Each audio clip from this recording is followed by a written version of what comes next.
I'm sharing my intermittent fasting 3-year update in today's video.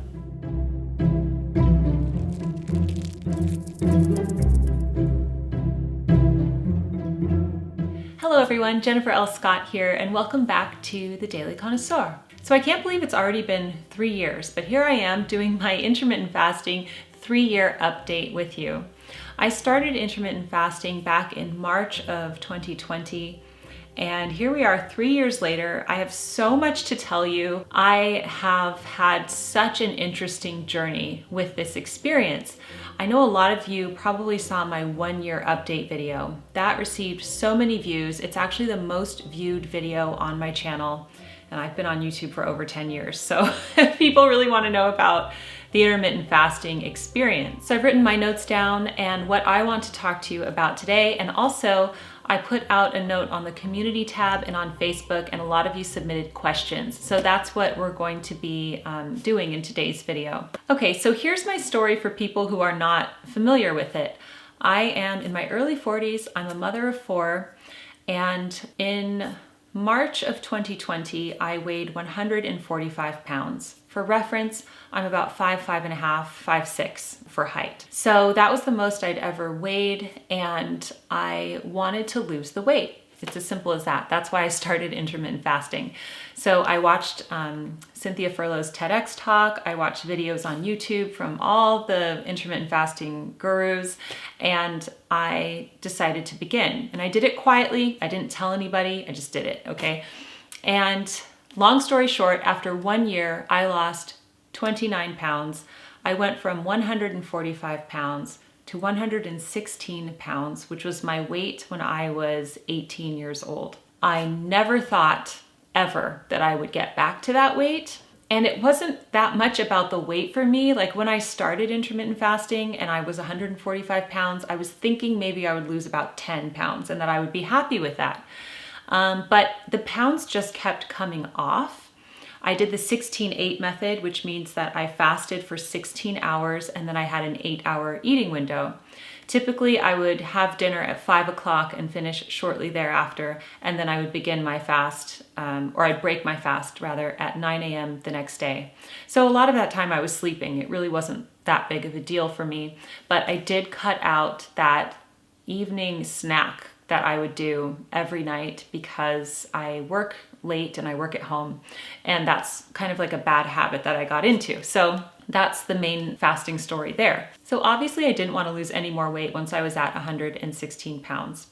I was happy there, and I didn't want to lose any more. I didn't necessarily want to gain any more, but as women know, during the month you will gain and lose weight. So I vary anywhere between 115 pounds to 120 pounds depending on what time of the month it is. And I think it's important to state that. But the general average is about 116, 117 pounds. So the question is, why do I continue to do intermittent fasting now that I have lost the weight? I do it because of several reasons. I feel the best I've ever felt with intermittent fasting. I have more energy. I'm sleeping better. I think I look more youthful and vibrant than I did when I wasn't doing it. When I was not doing fasting, I did feel sluggish. I often felt bloated. I had a lot of other chronic problems, like I suffered from chronic sinus infections. I'm not saying that intermittent fasting cleared that up, but I don't have that problem like I used to. There's just a lot of things that I feel really good about. So I continue to do intermittent fasting, but it has changed quite a lot. And I did a video earlier this year about the one thing I have changed with fasting, and that is that I don't do it every day. So I used to do the 16-8 method every day, especially that first year when I was losing weight. I have since learned that you shouldn't do that anyway, even in the first year, and we're going to get into that more in other videos. But I have read Dr. Mindy Peltz's book called Fast Like a Girl, and I'll leave it linked down below. I'm interviewing Dr. Mindy in April, at the end of April, so I really hope that you subscribe to the channel and look out for that video because it's going to be so good. I have a lot of questions for her. But I knew before that, because I'd seen a video by Thomas DeLauer, that you shouldn't necessarily do the same type of fast every day, and some days you shouldn't fast at all. So I started not fasting 1 or 2 days a week. Then after reading Dr. Mindy's book, I learned so much from this book, and she suggests the same thing, but she also suggests that for women, the entire week before your cycle begins, that you should not fast.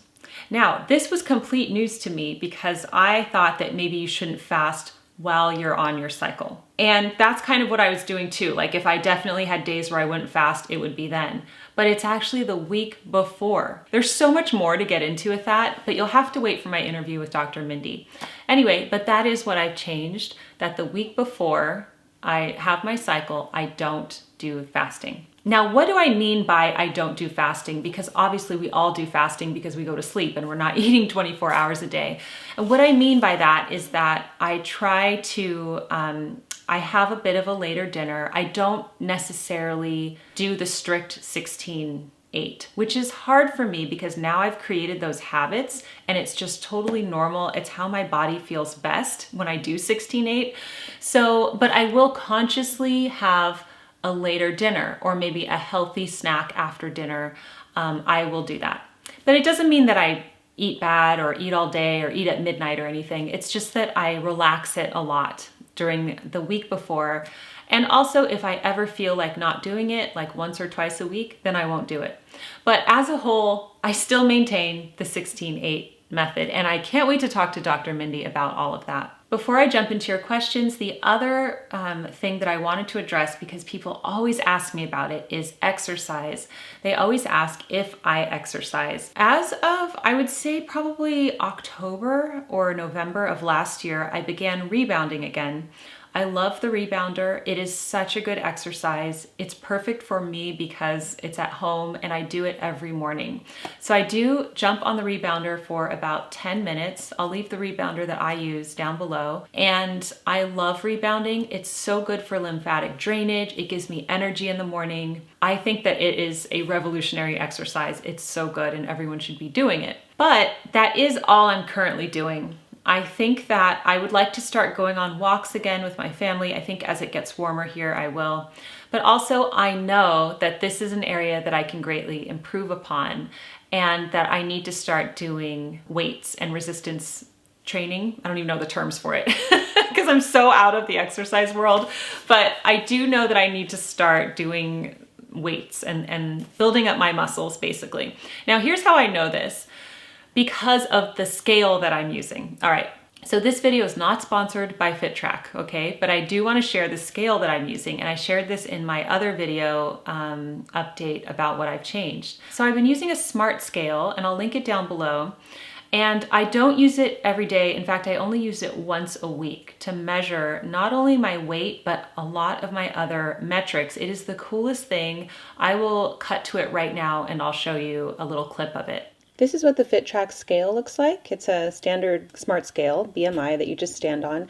And this is the app. So the app is free and it gives you all of your measurements, which are really interesting. So my weight varies depending on what time of month it is. And also I've been exercising more, so hopefully I'm building a bit of muscle mass, which is nice. And so here's what these measurements mean. The body mass index. So with my weight and height, I am here at standard. So I'm still green, that's good. You want to be in this range. I don't want to be low and I don't want to be up here. So I feel like I'm in a very good place. Okay, weight control. So they say that the standard person with my height should weigh about 128 pounds, but that's just an average. And I'm still in a healthy BMI, so I don't pay attention to that too much.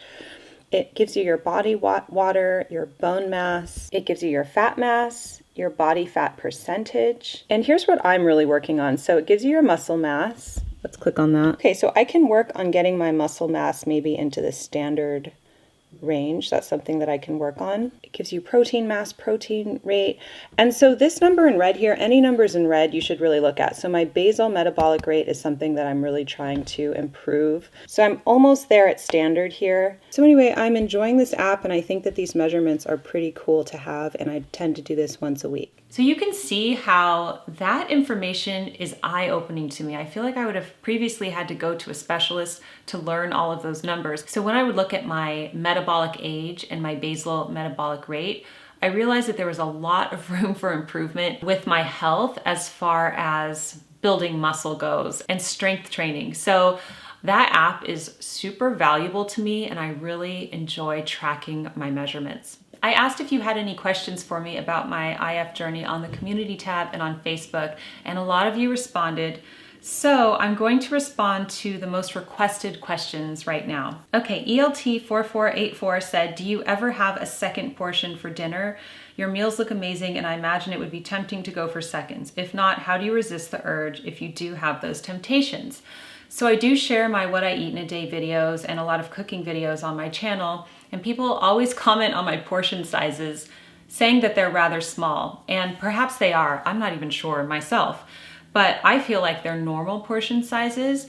I don't usually go for seconds. In fact, in those what I eat in a day videos, I would tell you if I had seconds. I don't usually have seconds, and oftentimes I don't have what's even on my plate because I feel like sometimes it's a lot. So as far as portion sizes go, perhaps I do have small portion sizes compared to the average American plate, but I do find that when I eat my meals, I'm fully satisfied and I don't tend to go for seconds. Okay, Amy says, I'd love to know how long it took until you started to see results and what motivated you to stick with it on days you didn't wait to. I think it was a bit of a blessing that I started intermittent fasting without the pressure of feeling like I had to document it. And also I didn't tell anybody either. So I just did it like secretly. Basically, I didn't announce it on YouTube like I'm doing intermittent fasting. I just did it. And I didn't know what to expect. So I wasn't really tracking it. I just kind of noticed that I was losing a bit of weight. And when I started losing like that first 5 pounds, the first 10 pounds, that really caught my attention. And I became excited about it. And I thought, wow, I can really maybe get back to my weight before I had children. And at that point, I was paying a bit more attention to it, but I couldn't tell you. All I know is that it took 1 year and I lost about 29 pounds, but I didn't track. I wasn't on an app. I feel like there's a benefit for that, because it would be a companion, like a buddy for you along the way, but I didn't track it. And so I couldn't really tell you. I did start to slowly lose weight immediately, but it was slow and it did take an entire year to lose that weight. I was motivated to stick with it on days I didn't want to. So there weren't really days that I didn't want to because I have that type of personality where I really like to challenge myself and push through.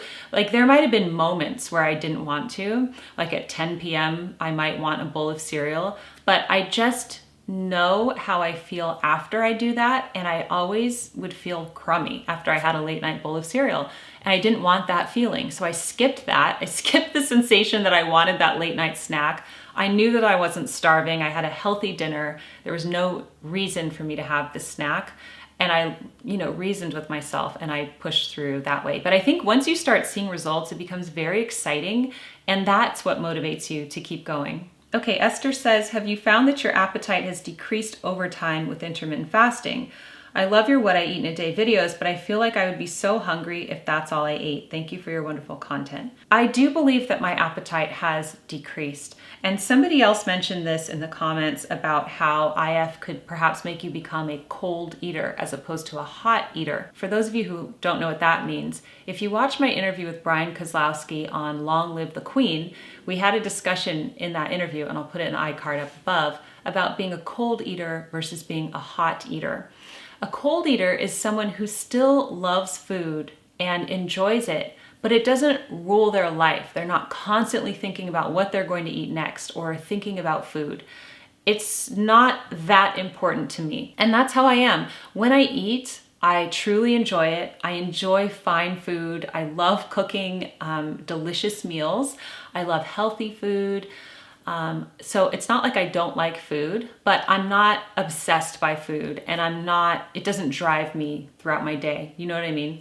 So I actually like that. And yes, it has decreased my appetite a little bit. Okay, and Bezos says, thank you for sharing your journey. I have 2 questions. Number 1, have you noticed different stages or types of hunger, and which one do you listen to? So I'll answer that first. Yes, there are different types of hunger. The type of hunger where it's 10 o'clock and I feel like having a bowl of cereal that's the type of hunger that I ignore. because again, I reason with myself and I think, okay, did I have a healthy dinner? Yes. Do I need this bowl of cereal? No, nothing's going to happen to me if I don't eat it. It's not going to be bad. I am fully nourished. Sometimes I will get hungry later on in the day, later on in the evening, and I'll think, okay, what did I eat today?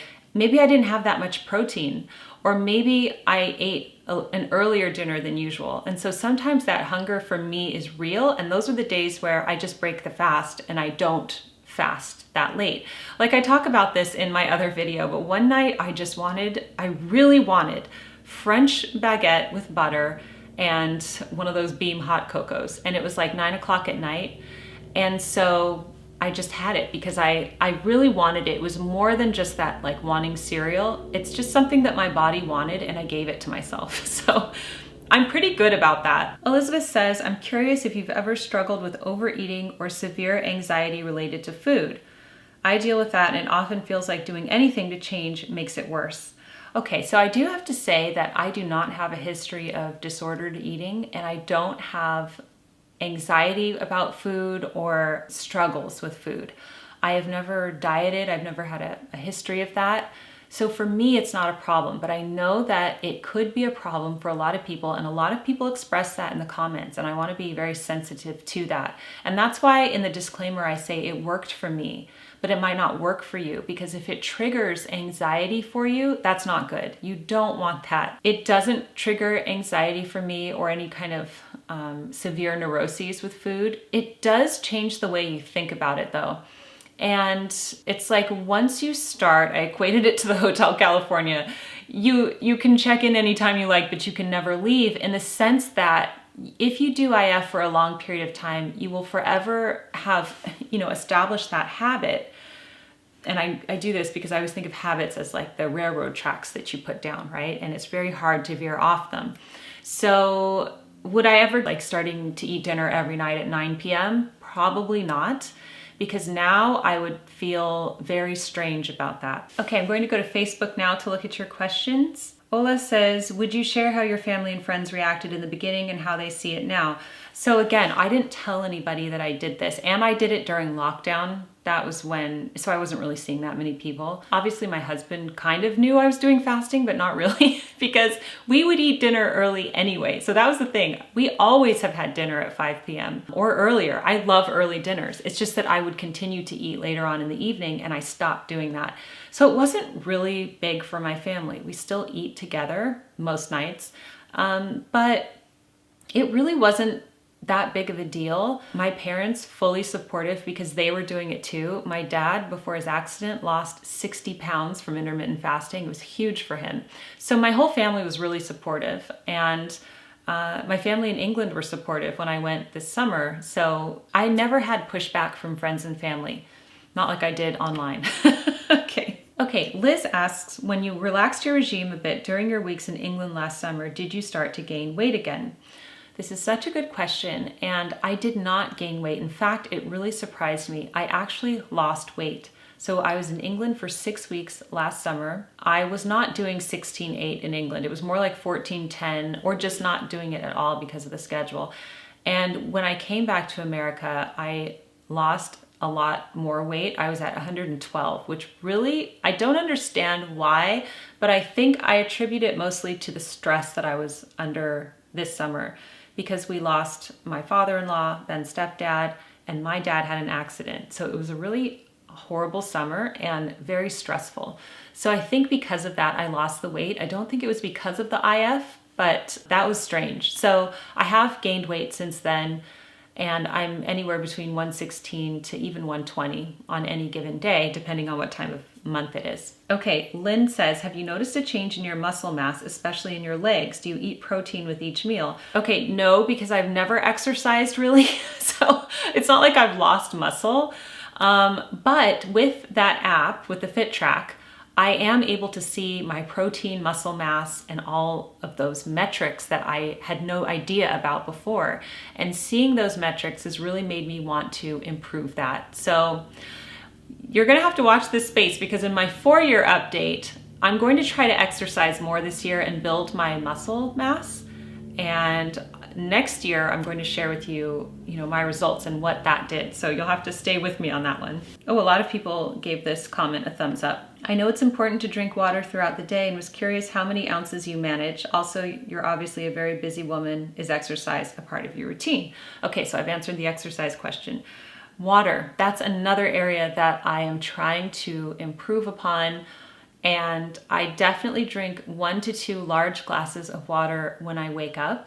I try to drink a few more throughout the day, but I struggle drinking water. I'm just being honest with you. I always forget. I'll go for hours without drinking it. I drink tea in the afternoon, green tea or herbal tea. And so I get my water that way, but I'm trying to drink more. I have been putting electrolytes in my water. That's another thing I've been doing, like in 1 glass of water a day. And then I try to have one at night. So I don't drink as much as I should, but I probably drink 4 or 5 glasses of water a day. Okay, this person says, any tips on how to not fixate on food in the day? So I do find that the longer you do intermittent fasting, the more of a cool eater you become. And I discussed that earlier in the video. And it will just not become as important to you, because it's not good when we fixate on something, especially food, throughout the day. And it's like, if that's all you're thinking about is your next meal or what you're going to eat, or, just constantly feeding yourself.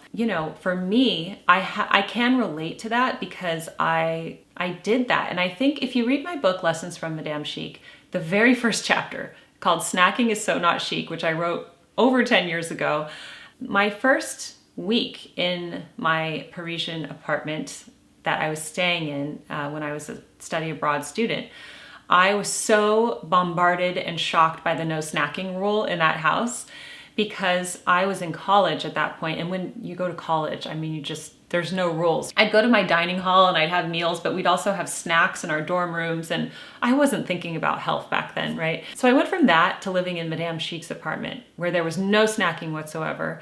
And that was painful for me. I remember just wanting snacks so much to the point, and I put this in my book, that I was on my way to the kitchen in the evening and she stopped me and said, "What are you doing?" And I said, "Well, I just wanted some water." I didn't want to tell her I was hungry. So she brought me water and that was it. And it was clear to me I was not going to be snacking in this house. But then again, living with them and not snacking for as long as I did, I became used to it in their house, right? But then you sneak back into your old habits. So I really feel that intermittent fasting does that for you. So there were definitely questions that I did not get to in this video, but I want to let you know that because I'm interviewing Dr. Mindy in April, I will put another note on the community tab as it gets closer to the interview, and you will have a chance to submit your questions for her, because I know it is important for men and women to fast differently. So if you have a question that you would like to ask Dr. Mindy about that, make sure that you look out for that community tab post. Thank you so much for joining me here today. I really appreciate you, and I hope that you subscribe to the channel and stick with us, because we do talk about things other than intermittent fasting on this channel. If you would like to sign up for my free newsletter, I will leave a link down below. You simply go to my author website, jenniferlscott.com, and there's a place up at the top of the website where you can enter your email address. I send out 1 author newsletter a month, and it's really beautiful, and you can subscribe to that, and it's totally free. So I hope that you will join the newsletter, and I want to thank all of you for being here with me today. If you would like to share your experience with intermittent fasting, please do so down below. I can't wait to read the comments on this video. Thank you for being so supportive and lovely. And in the meantime, keep calm and remain classy, and I will see you in my next video. Goodbye.